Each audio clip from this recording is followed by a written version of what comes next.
les cœurs fertiles!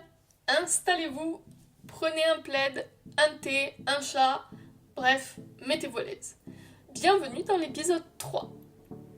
Alors, pause. On arrête 2 minutes.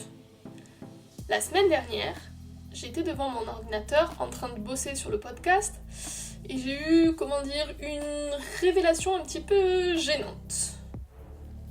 On est au 3e épisode, on a déjà passé pas mal de temps ensemble dans vos oreilles, et là, c'est la toute première fois que je prends vraiment le temps de vous dire bonjour et bienvenue correctement. C'est dingue quand même. Les 2 premiers épisodes, j'ai fait quoi? J'ai foncé tête baissée. J'ai défoncé la porte, j'ai jeté mes valises de problèmes émotionnels au milieu du salon, et j'ai dit « Coucou, on parle de moi !» Mais écoutez, c'est ça aussi la thérapie. On apprend en faisant quoi. Et parfois, on apprend les bases de la politesse et du savoir-vivre au bout de 3 heures d'enregistrement. Vous me direz, vaut mieux tard que jamais. Donc, bonjour. Voilà, c'est fait, mon père serait fier.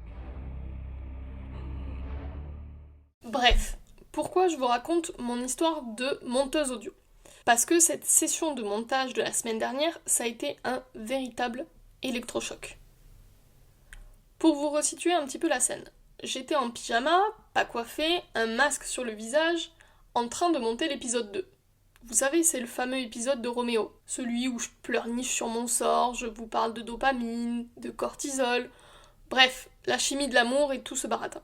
J'avais mon casque donc vissé sur les oreilles, et là, petite parenthèse de solidarité pour tous ceux qui créent du contenu. Est-ce qu'on peut parler de l'enfer que c'est de s'écouter parler pendant des heures? Mon Dieu, on a l'impression d'avoir une voix de canard sous hélium, on entend tous ces tics de langage. C'est un exercice d'acceptation de soi qui est violent, je vous le dis. Si vous voulez tester votre ego, enregistrez-vous et écoutez ça en boucle. C'est radical. Bref, au-delà de ma voix insupportable, c'est le fond qui m'a frappé de plein fouet. Je m'écoutais raconter mon histoire, et plus j'avançais, plus j'avais une sensation de déjà-vu. En m'entendant du coup détailler mes réactions paniquées, mes attentes disproportionnées, mes analyses de SMS à 3h du matin, je me suis dit tiens Victoria, c'est marrant, enfin façon de parler, mais ce scénario catastrophe, tu nous l'aurais pas joué 150 fois? C'était mon grand classique. Je pense que je pourrais le jouer les yeux fermés. Et là, toute seule devant mon logiciel, entre 2 gorgées de café froid, que j'ai enfin pu mettre des mots. Mais des vrais mots sur le monstre. Attachement anxieux. Et bien sûr, sans oublier sa meilleure copine, la dépendance affective. Mais alors, attention, on va remettre l'église au milieu du village, je ne suis pas en train de dédouaner Roméo. Clairement, c'était pas le prince charmant, il avait ses propres dossiers à régler, ses propres fantômes, c'était pas un ange. Mais j'ai dû admettre une vérité qui pique un petit peu l'ego.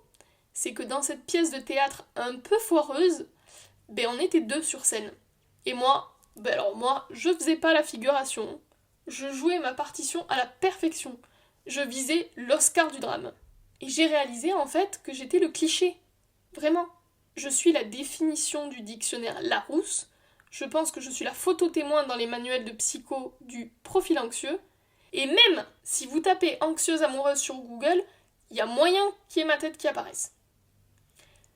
Mais alors, attention, on va pas se jeter la pierre, ça fait mal, ça sert à rien. Mais il faut voir le positif.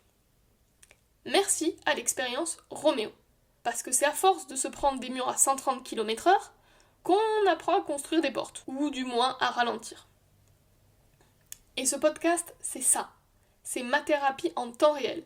Et vous, vous êtes aux premières loges avec votre popcorn. Donc aujourd'hui, on va arrêter de subir.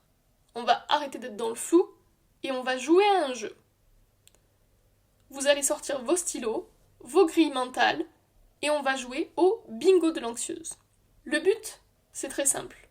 On va voir ensemble comment on fait pour arrêter d'être une pyromane de l'amour et apprendre enfin à profiter d'un petit feu de camp tranquille sans déclencher l'alarme incendie générale.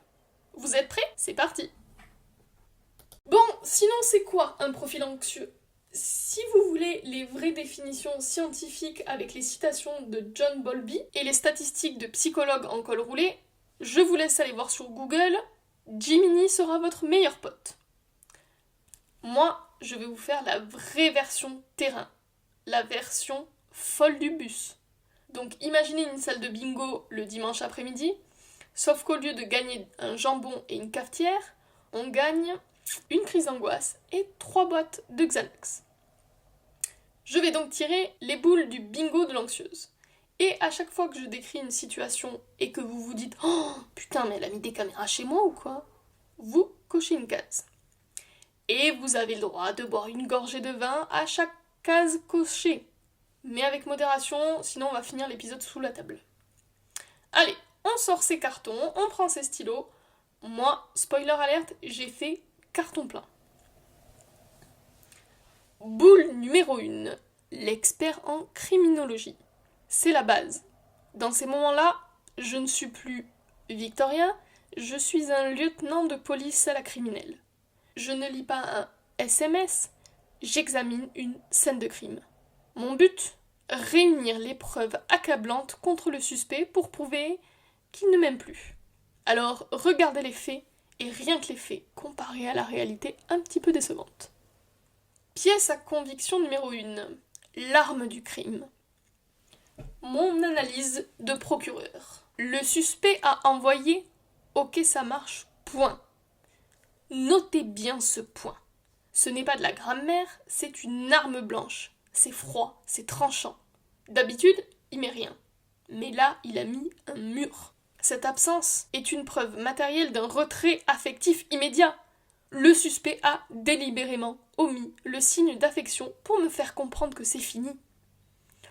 En fait, il a juste répondu probablement à la va-vite au feu rouge, juste avant que ça passe au vert. Il voulait me répondre vite fait, pas m'écrire non plus un poème.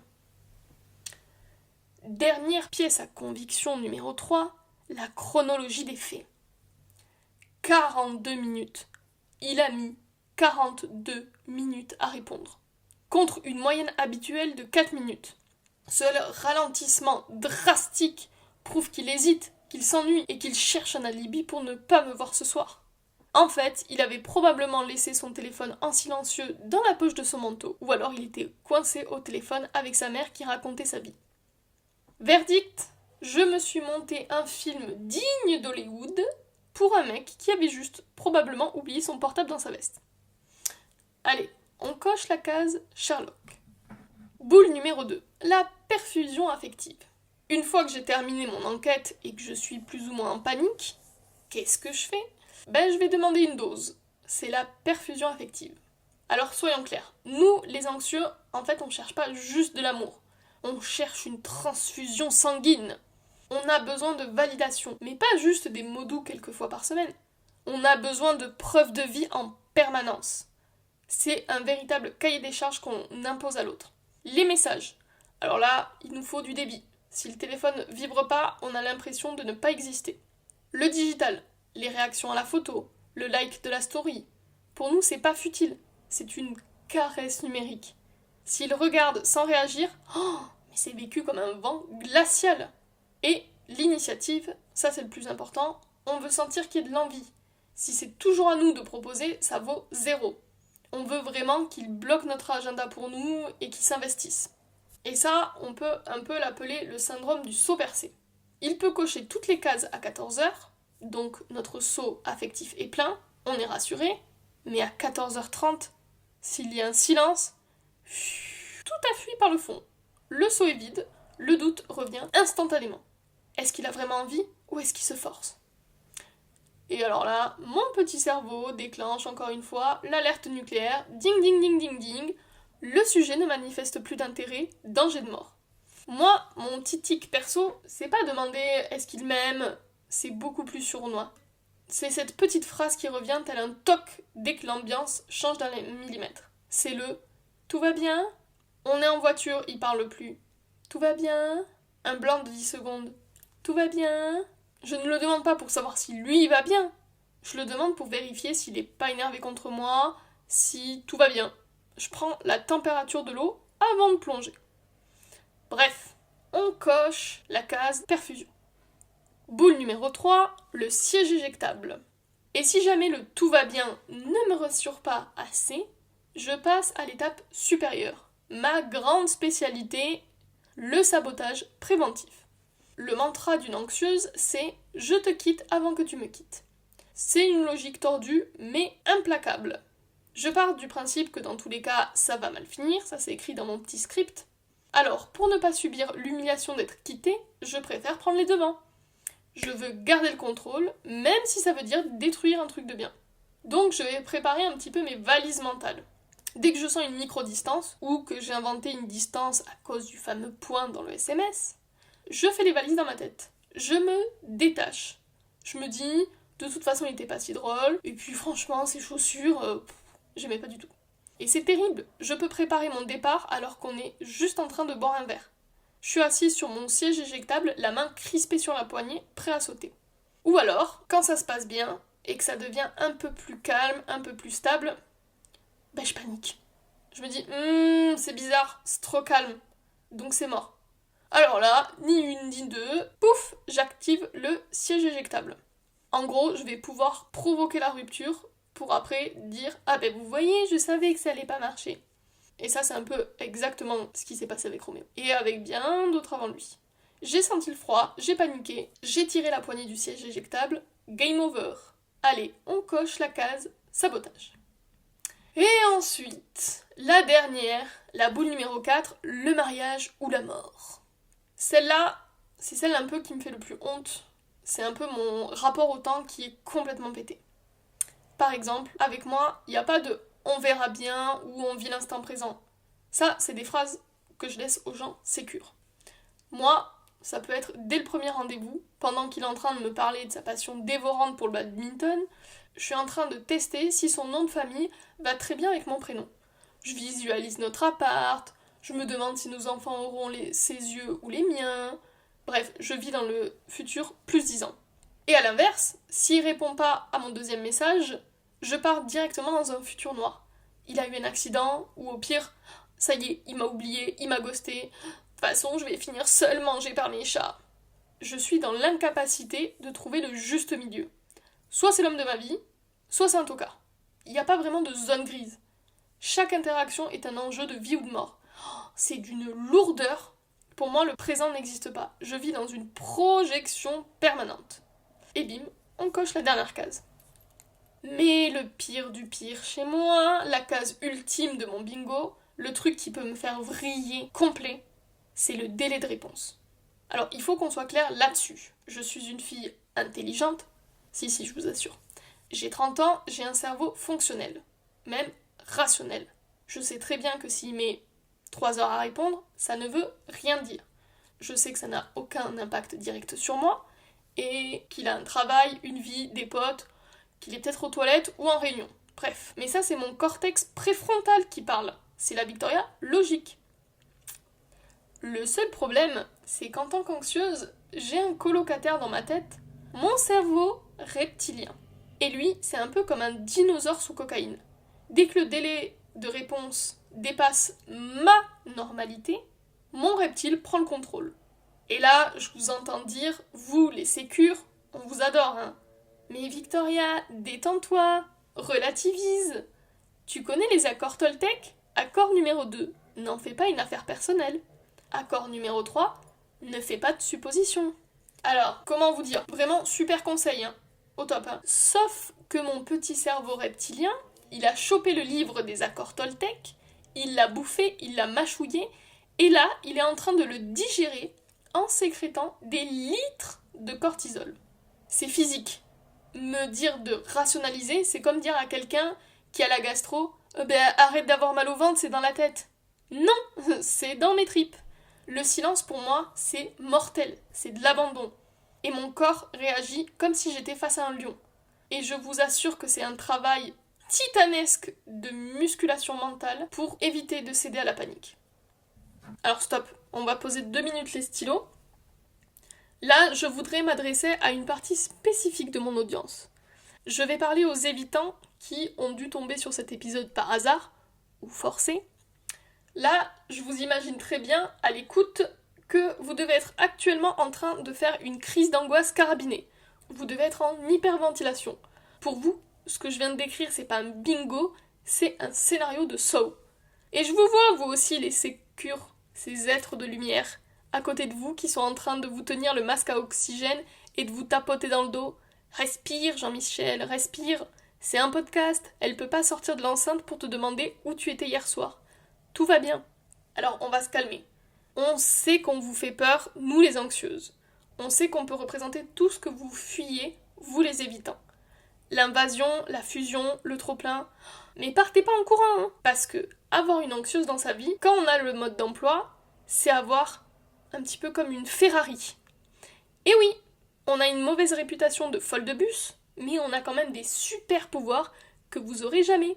Et toc. Nos avantages, on est des super radars émotionnels. Notre paranoïa, elle a un bon côté. On est des éponges, on sent tout, on sait quand vous allez mal avant même que vous le sachiez vous-même. On est d'une empathie très rare. De deux, une loyauté indestructible. Une fois qu'on est rassuré, on est des rocs. On est les partenaires les plus fidèles au monde. On ne lâche pas l'affaire au premier coup de vent.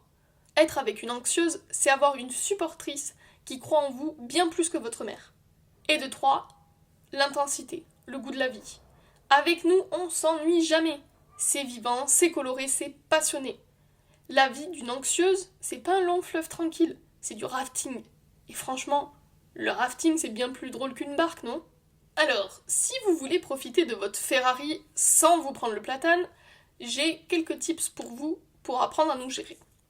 Déjà, le premier, le saint graal du contexte. C'est ça le secret.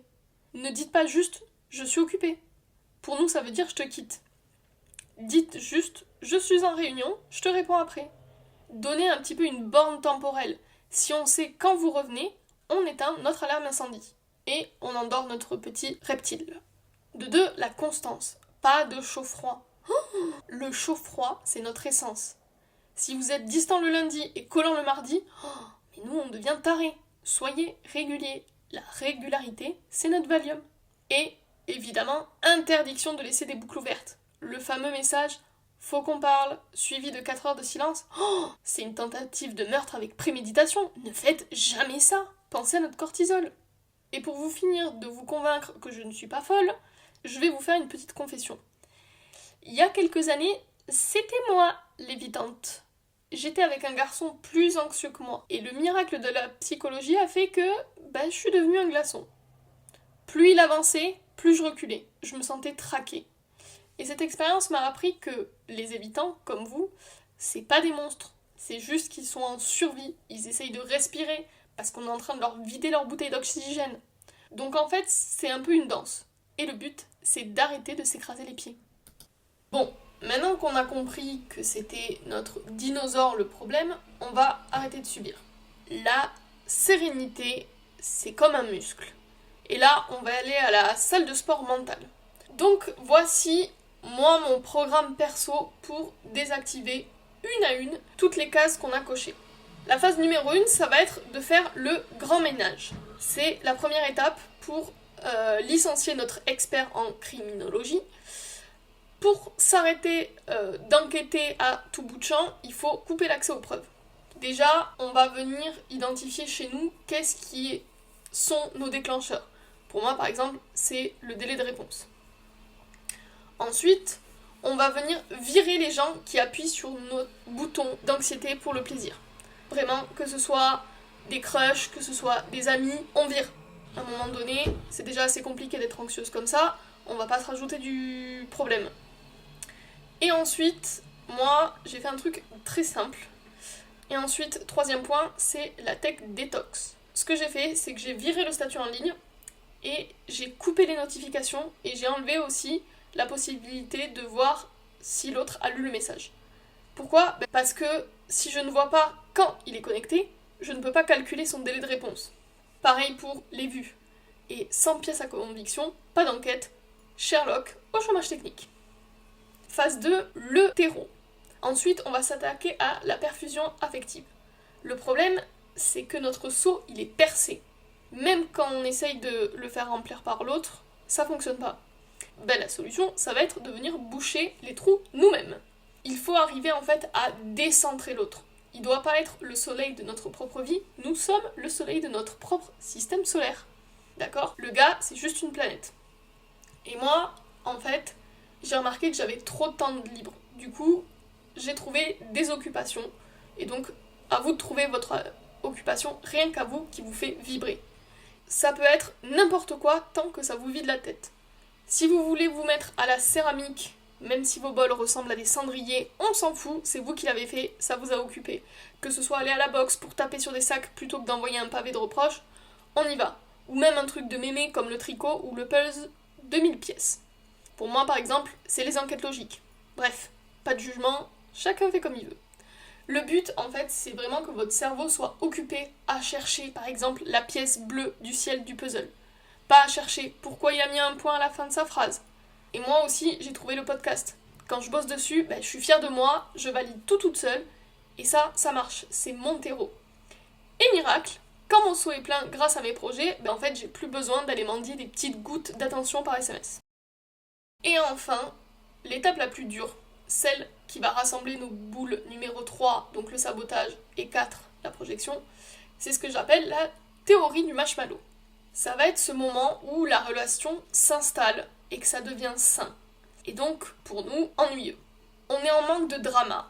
Le calme, on le vit comme un vide, comme une petite mort lente. Et le conseil habituel que tout le monde nous dit, c'est « détends-toi, ne fais rien, profite ». Mais on va être honnête 2 secondes.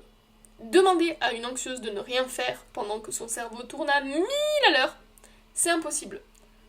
Si j'ai pas un truc concret à faire, je tiens la poignée du siège éjectable ou je planifie le mariage pour me rassurer. Et c'est là, précisément, à ce moment critique, que j'ai créé un outil de survie. C'est la carte mentale affective. En fait, au lieu de subir le vide, je deviens active. Je sors ma petite carte, comme mon GPS, et je fais le point sur la situation de manière rationnelle. Ok, Victoria, stop. Tu te sens en insécurité parce que c'est calme. Mais regarde où est-ce qu'on en est dans la carte. Est-ce que je suis en danger de mort? Il me répond plus. Ou est-ce que je suis en zone de construction? Il fait juste sa vie. La carte m'empêche de confondre ennui et sécurité. Et ça m'empêche aussi de me projeter trop loin dans l'avenir parce que elle va me confisquer ma télécommande Netflix. Elle me dit « Tu es au chapitre découverte, pas mairie. Tu n'as pas le droit de planifier les prénoms des enfants alors qu'il n'a même pas encore laissé sa brosse à dents chez toi. » C'est binaire, c'est froid, mais pour moi, c'est un des moyens que j'ai mis en place pour traverser le calme sans commencer à déclencher l'alarme incendie. Bon, on a fait le tour de notre chantier, on a réussi à identifier le coupable et on a compris pourquoi il était là, ce petit dinosaure. Et on a mis en place des choses pour commencer l'entraînement. Donc ça fait beaucoup d'infos, je sais. Mais si vous devez retenir qu'une seule chose aujourd'hui, je dirais que ce n'est pas une fatalité. Vous n'êtes pas condamné à être des boules de nerfs à vif, on peut s'en sortir, et comme je l'ai dit, la sérénité, ça se muscle.